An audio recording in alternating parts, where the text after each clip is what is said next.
Good morning everyone. आज हम solution को आगे बढ़ाते हैं।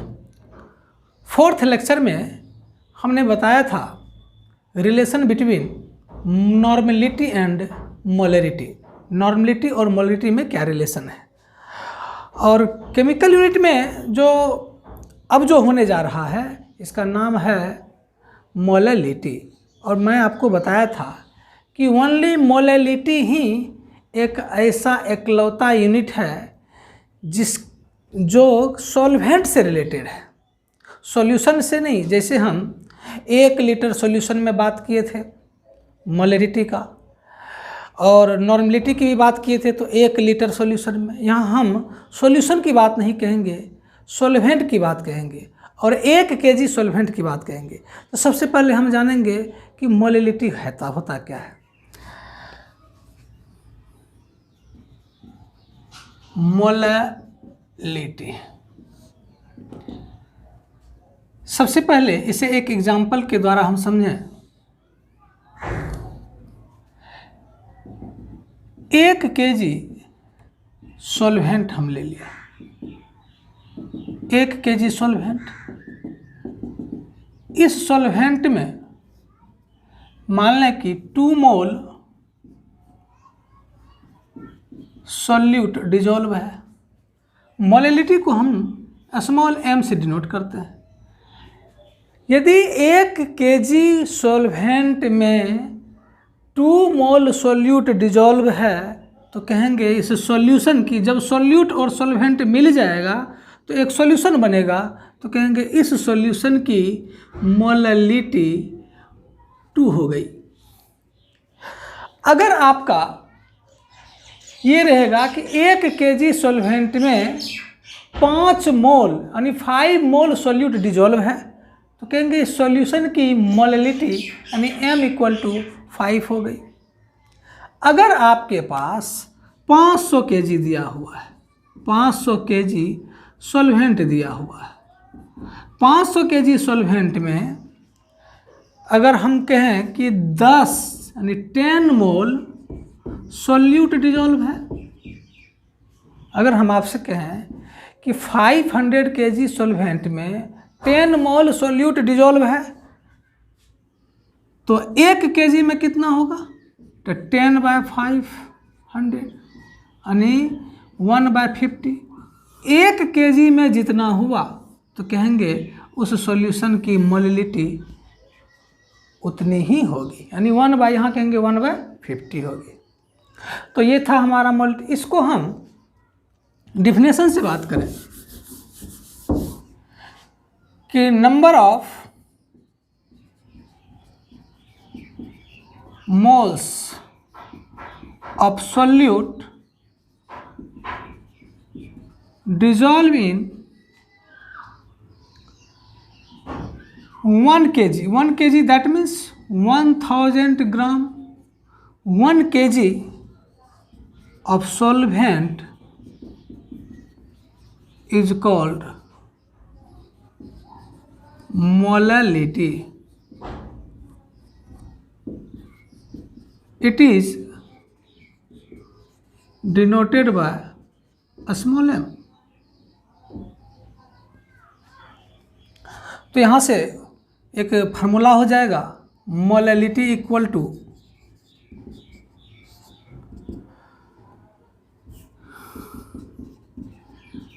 number of moles of solute divided by weight of solvent in kg। यहाँ से अगर हम इसके यूनिट की बात कर लें तो यूनिट हो जाएगा आपका ऊपर में मोल, नीचे में केजी, मोल पर केजी। मोलरिटी का अगर यूनिट पूछा जाए तो आप कहेंगे मोल पर केजी। ये रहा हमारा मोलरिटी। इसका अब हम लोग कैलकुलेशन की बात करेंगे। कैलकुलेशन कैसे करते हैं।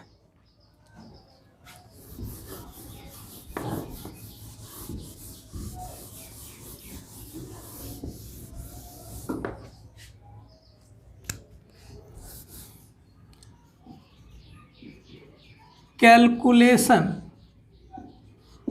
Of molar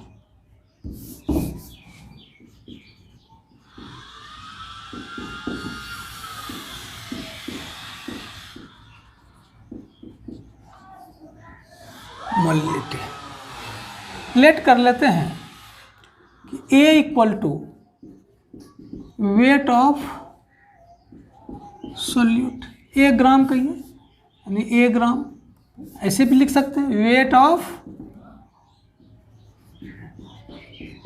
solute 1 gram and weight of solvent equal to B gram. ये मैंने लेट कर लिया। तो आपको चाहिए मोलैलिटी। मोलैलिटी आप जानते हैं number of moles of solute divided by weight of solvent in KG. यहाँ पर आपको सॉल्यूट का मोल चाहिए, तो सॉल्यूट का वेट दिया हुआ है, तो वेट से तो निकल जाएगा, वेट बाय मोलिकुलर वेट। और यहाँ पर आपको चाहिए सॉल्वेंट का वेट केजी में, तो यहाँ सॉल्वेंट का वेट दिया हुआ है ग्राम में। तो यहाँ तो सिंपल है, 1000 से डिवाइड करेंगे तो केजी में चेंज हो जाएगा, लेकिन ऊपर वाला चीज़ तो निकालना पड़ेगा, number of moles of solute लिखेंगे। इसलिए number of moles of solute wait by molecular wait. तो वेट आपका दिया हुआ है A और मोलिकुलर वेट को हम मान लेते हैं M, और वेट ऑफ नीचे वाला सॉल्वेंट, वेट ऑफ सॉल्वेंट ये आपको दिया हुआ है B ग्राम। तो B बाय क्या करेंगे, 1000 से डिवाइड कर लेंगे तो ये किस में बदल जाएगा, केजी में। अब आपका दोनों चीज़ दिया हुआ है, तो यहाँ पर आप दोनों का वैल्यू रख देंगे, A by M divided by B by 1000।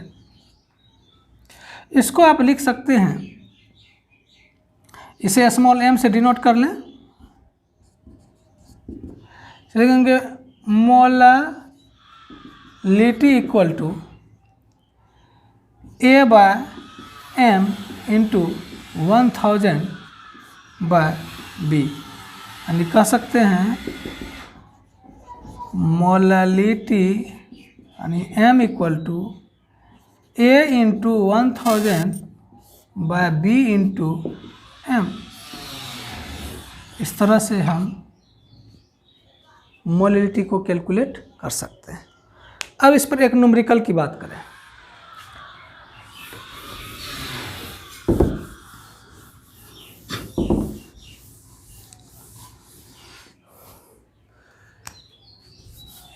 जैसे क्वेश्चन लिखेंगे 6 ग्राम यूरिया डिजॉल्व इन, थोड़ा नीचे से लिखा जाए, 6 gram urea dissolve in 1 kg of solvent, calculate the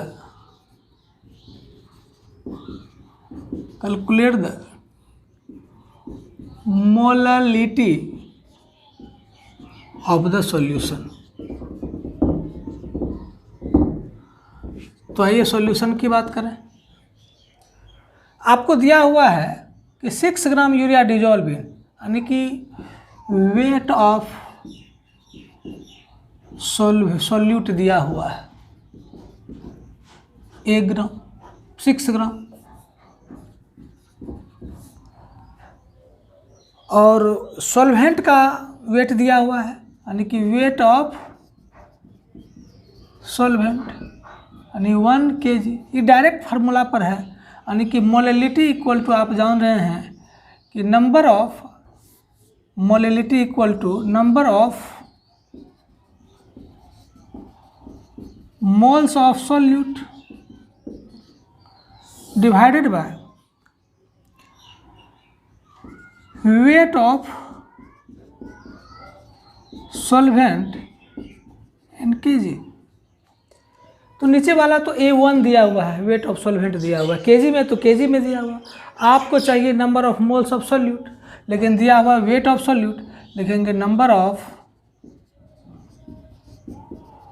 moles of solute, weight बटा molecular weight, weight by molecular weight. Weight दिया हुआ है कितना 6, मोलिकुलर वेट तो सॉल्यूट के रूप में यूरिया है, तो यूरिया का मोलिकुलर वेट 60 होता है, यानी 1, ये हो जाएगा 1/10 यानी 0.1। तो यहाँ रख दीजिए आप 0.1 डिवाइडेड बाय, ये केजी में है 1, यानी ये हो जाएगा मोल पर केजी, यानी 0.1 मोल पर केजी, ये हो जाएगा आंसर। और एक सवाल की बात करें, एक न्यूमेरिकल की बात और कर लेते हैं।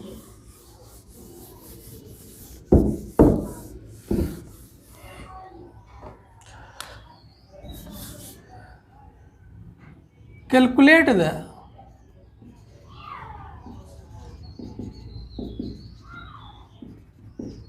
Molality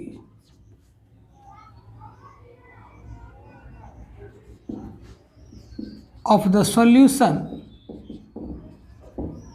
in 10% W by W NaOH solution।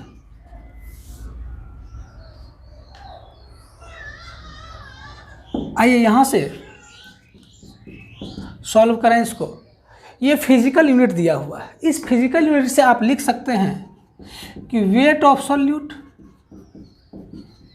Equal to कितना 10 ग्राम, वेट बाय वेट है, और weight of solution equal to 100 gram. ये तो हमने फिजिकल यूनिट, ये मैंने आपको बताया था कि ये फिजिकल यूनिट से हम 10% W/W को इस तरह से लिख सकते हैं।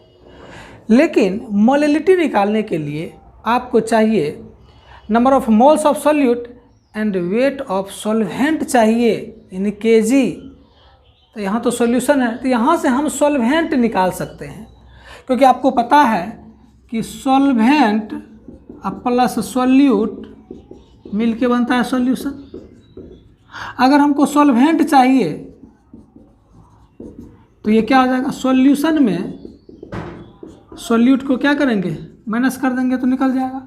ठीक उसी तरह लिखेंगे वेट ऑफ सॉल्वेंट, तो सॉल्यूशन में से सॉल्यूट को माइनस कीजिए, 100 माइनस 10 इतना ग्राम, यानी कि 90 ग्राम हो गया।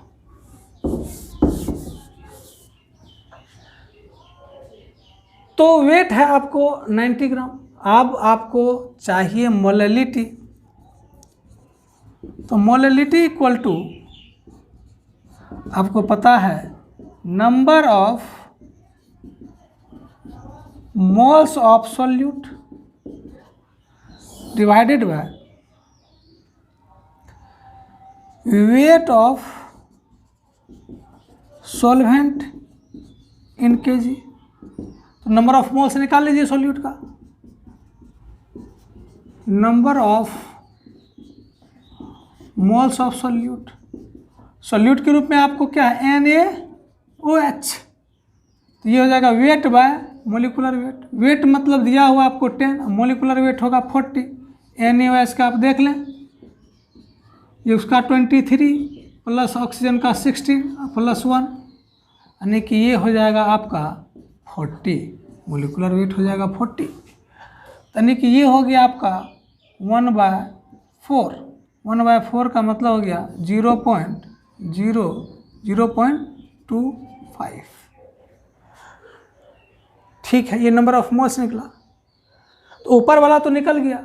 और weight of solvent in KG, अब weight of solvent in KG तो आप यह इसको सॉल्वेंट का जो वेट है उसमें 1000 से आप डिवाइड कर देंगे तो ये निकल जाएगा। यानी कि आप यहीं पर ऐसे कर सकते हैं कि 9 kg में चाहिए तो 90/1000 ये हो जाएगा क्या आपको kg। अब तो दोनों चीज़ निकल गया, यानी कि वेट ऑफ सॉल्वेंट भी निकल गया kg में, नंबर ऑफ मोल से निकल गया। अब इस फार्मूला में पुट कर देते हैं तो ये आपको हो गया।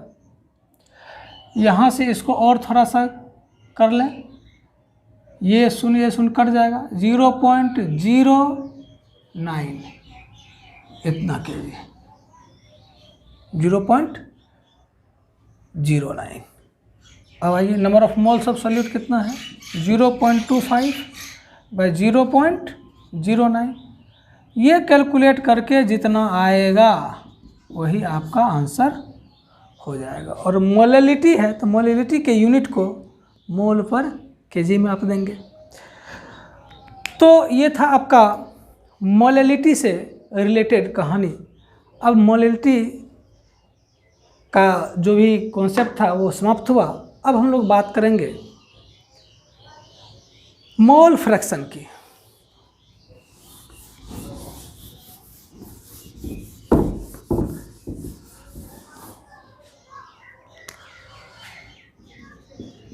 मोल फ्रैक्शन, मोल फ्रैक्शन इसको हम काय से डिनोट करते हैं, इसको हम लोग कहते हैं काय, CHI काय। मोल फ्रैक्शन किसी सॉल्यूशन का नहीं निकालते हैं, सॉल्यूशन में प्रेजेंट सॉल्यूट और सॉल्वेंट यानी कंपोनेंट का मोल फ्रैक्शन निकालते हैं। यानी मोल फ्रैक्शन जो होता है वह कंपोनेंट का होता है, सॉल्यूशन में प्रेजेंट जितने भी कंपोनेंट हैं उसका हम मोल फ्रैक्शन बताते हैं, ना कि सॉल्यूशन का। यानी कि कितना कितना अमाउंट उसमें प्रेजेंट है, मोल फ्रैक्शन नाम से ही है तो मोल में ही बताना है कि कितना कितना है। तो आइए मोल फ्रैक्शन की बात करेंगे। तो मोल फ्रैक्शन है तो ये तो यूनिट लेस होगा, मोल ऊपर में यानी कि मोल फ्रैक्शन जो भी कंपोनेंट सॉल्यूशन में कंपोनेंट रहेगा आपको मोल के रूप में रहेगा, इतना मोल है। जैसे हम लेते हैं एग्जांपल, जैसे एक सॉल्यूशन बना हुआ है, इस सॉल्यूशन में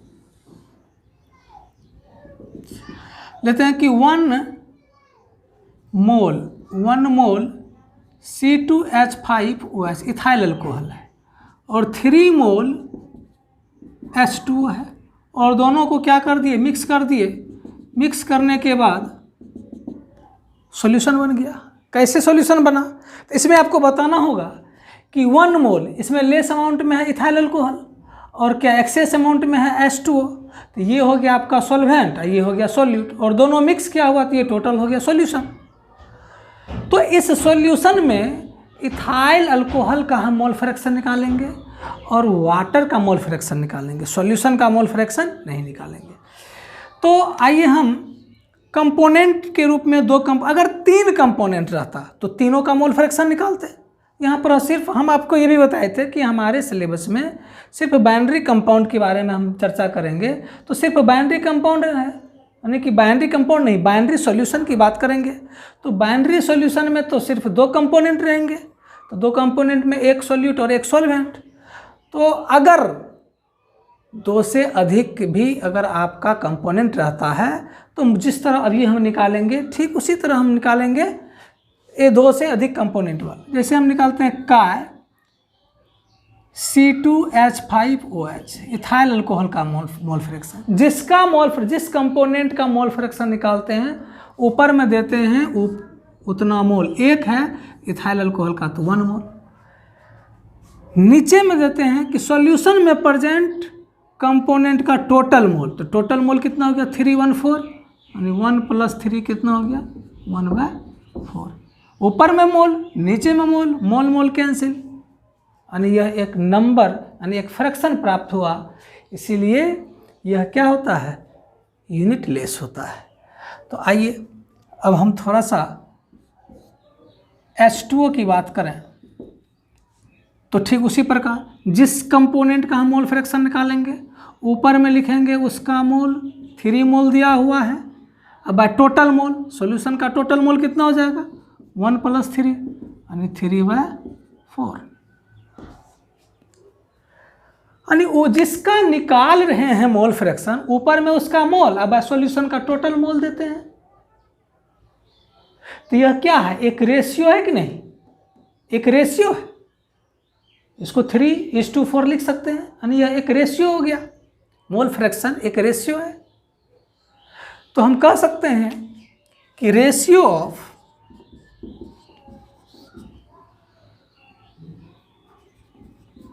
मोल्स ऑफ कंपोनेंट, कंपोनेंट में सॉल्यूट और सॉल्वेंट की बात करेंगे। Ratio of moles of component and total moles of solution, total moles of solution is called mole fraction.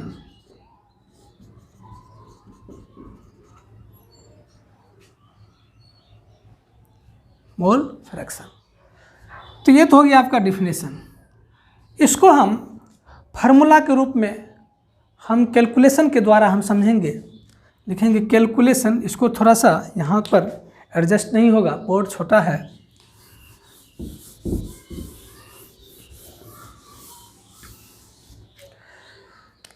Calculation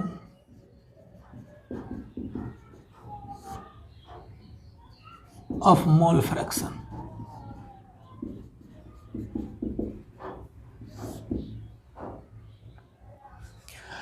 late कर लेते हैं moles of solute equal to small N and moles of solvent equal to capital N. Solute और solvent की बात हो रही है, component के रूप में सॉल्यूट और सॉल्वेंट ही होगा। तो यहाँ पर अगर हम मोल फ्रैक्शन निकालेंगे सॉल्यूट का, क्या करेंगे, जिसका सॉल्यूट का निकाल रहे हैं तो सॉल्यूट का क्या देंगे, मोल। सॉल्यूट का मोल है n, लिखेंगे small n by total mole. यानी टोटल मोल मतलब क्या, सॉल्यूशन में तो सॉल्यूट और सॉल्वेंट दोनों रहेगा, यानी ये दोनों का जो मोल है ये दोनों को क्या करेंगे, ऐड कर देंगे, यानी n प्लस कैपिटल n। ये हो गया सॉल्यूट का। अगर हम सॉल्वेंट की बात करें तो सॉल्वेंट का मोल फ्रैक्शन, मोल कितना है, n by total mole n plus n, यानी ये निकल जाएगा सॉल्वेंट का मोल फ्रैक्शन। अब देखते हैं कि अगर ये दोनों को ऐड कर दिया, addition of mole fraction of solute and solvent. अगर आप यहीं से x, जनरली भाषा में काय को हम लोग x ही बोल देते हैं, तो यहाँ एक्चुअली है क्या, मोल फ्रैक्शन को काय से डिनोट करते हैं, यानी काय सॉल्यूट प्लस काय सॉल्वेंट की बात कर लें तो ये क्या हो जाएगा, small n by small n plus capital n by small n plus capital n। अगर इसकी एलसीएम की बात कर लें, ये हो जाएगा n प्लस कैपिटल n और ऊपर में भी होगा n प्लस कैपिटल n, और ये दोनों कट के आपको 1 के इक्वल होगा। तो आप यहाँ कह सकते हैं कि काय सॉल्यूट प्लस काय सॉल्वेंट, यानी मोल fraction of solute and mole fraction of solvent का एडिशन जो होगा वह 1 के इक्वल होगा। अगर आपकी सॉल्यूट और सॉल्वेंट में से किसी एक का मोल फ्रैक्शन अगर आपको प्राप्त हो गया, उसको आप 1 में से माइनस कर देंगे तो आपका मोल फ्रैक्शन निकल जाएगा। यानी कि अगर आप चाहते हैं x solute equal to 1 minus यानी कि chi mole fraction of solvent, अगर सॉल्वेंट का मोल फ्रैक्शन निकला हुआ है और सॉल्यूट का हम निकालेंगे तो 1 में से माइनस कर देंगे तो आपका डायरेक्ट यही निकल जाएगा। एक फार्मूला तो ये हुआ। दूसरा, काय सॉल्वेंट इक्वल टू 1 माइनस का सॉल्यूट। सेम बात।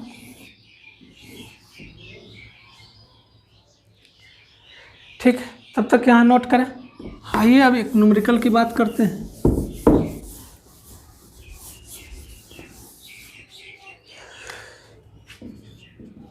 Calculate the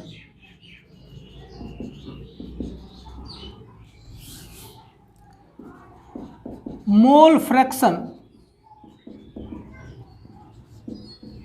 of water and urea if 2 gram of urea dissolve in 31.4 gram of solution। बहुत अच्छा सवाल है। तो calculate the mole fraction of water and urea if 2 gram of urea dissolve in 31.4 gram of solution. आपको दिया हुआ है urea का वेट दिया हुआ है 2 ग्राम।